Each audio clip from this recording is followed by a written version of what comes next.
ఏమైంది సుబ్బయ్య? బాయ్తో మాట్లాడాలి. బాయ్ ఢిల్లీకి వెళ్ళాడు, ఏం జరిగిందో చెప్పు. నా మనవడు ఆనంద్ మీకు తెలుసుగా? తెలుసు. ఏమైంది ఆనంద్కి?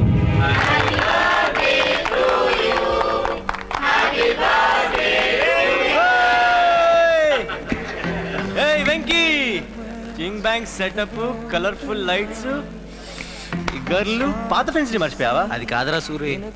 పాప చిచ్చి చిచ్చి చిచ్చి చిచ్చి. రే ఈ చెత్త మ్యూజిక్ ఏంట్రా? ఒరే మ్యూజిక్ చేంజ్ అయ్యరా.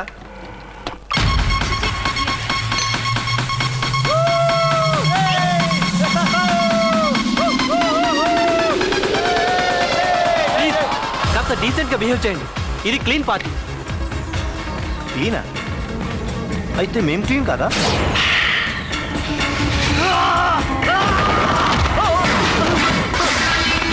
ప్లీజ్.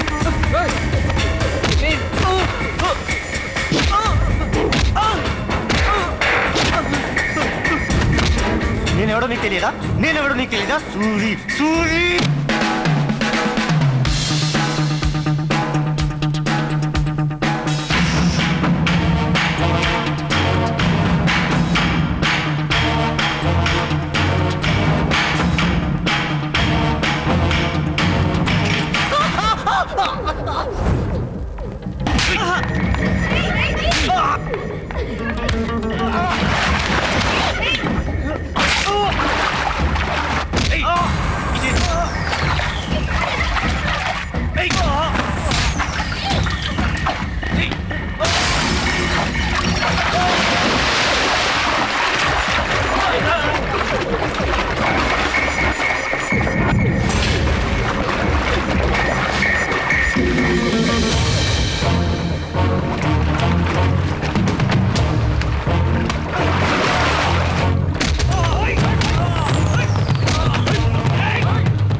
ఇంకోసారి ఎక్కడైనా గొడవల్లో కనిపించినా లాయర్లే కాదు లీడర్లు వచ్చిన వదిలిపెట్టి.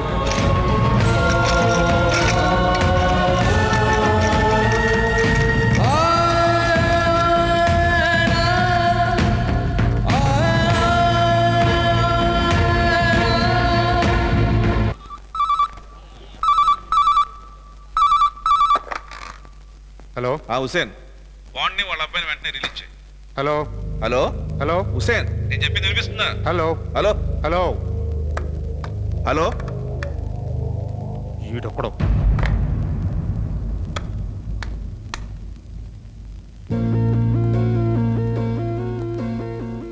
బా ఏం కొట్టుడు కొట్టావురా, సూపర్ కొట్టురా.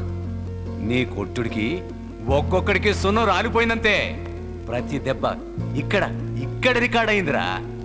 దాన్నే రివైండ్ చేసుకొని చూస్తున్నా తెలుసా. అంత గర్వంగా ఉందా? గర్వమేంట్రా, మీసాలు నరాల వేడికిపోతే.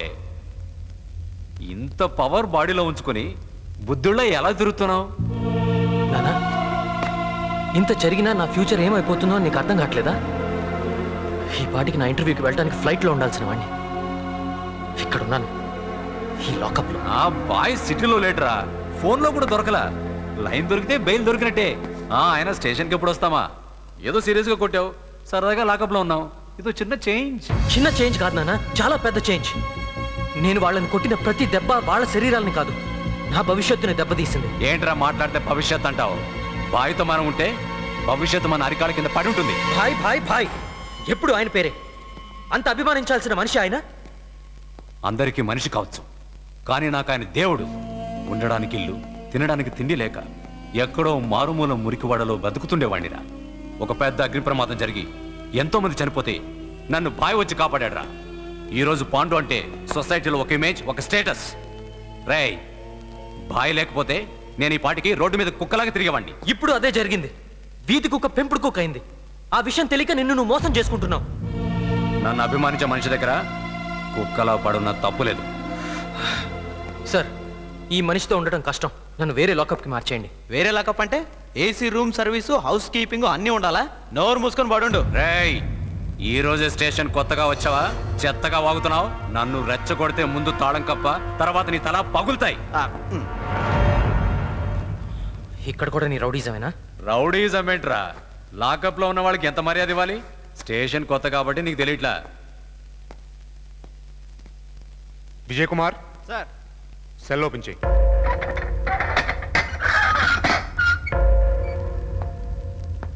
రేయ్, నువ్వు రారా. వాడెందుకు? వాడికి నీ కంపెనీ నచ్చలేదు కదా, కొత్తగా అరెస్ట్ అయినోడు. మళ్ళీ మళ్ళీ రావాలిగా, వాడికో సెపరేట్ సెల్ అరేంజ్ చేశాను. నువ్వు రారా.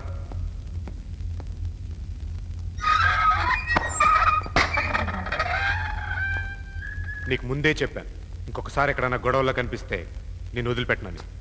సార్, నేను ఎవరితో కావాలని గొడవ పడలేదు. ఫ్రెండ్స్తో కలిసి నేను ఆ హోటల్లో ఎంజాయ్ చేస్తుంటే బయట గొడవ మొదలైంది. బయటికి వెళ్ళేటప్పటికి వాళ్ళందరూ కలిసి మా నాన్నను కొట్టడం మొదలుపెట్టారు. కన్నతండ్రి ప్రమాదంలో ఉంటే ఏ కొడుకైనా చూస్తూ ఊరుకుంటాడా?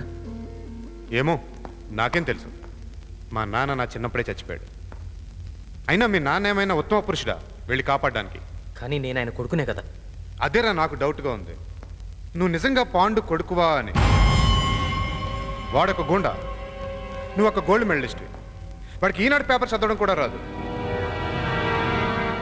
ఈనాడు వాడికి నీలాంటి ఒక కొడుకున్నాడంటే షాకే కదా. ఒకవేళ మీ నాన్న రౌడీ అని తెలిసి మీ అమ్మ భయపడి వాడితో కాపురం చేయడం మానేసి ఇంకెవడైనా అదే చదువుకున్నోడిని ఎవడనో తగులుకుని సంసారం చేసి నేను కనపడేసిందేమో.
నేను పంచిన రక్తం నాకే చూపించావు. ఆ రక్తంలో ఉన్న వేడి నీకు చూపిస్తా.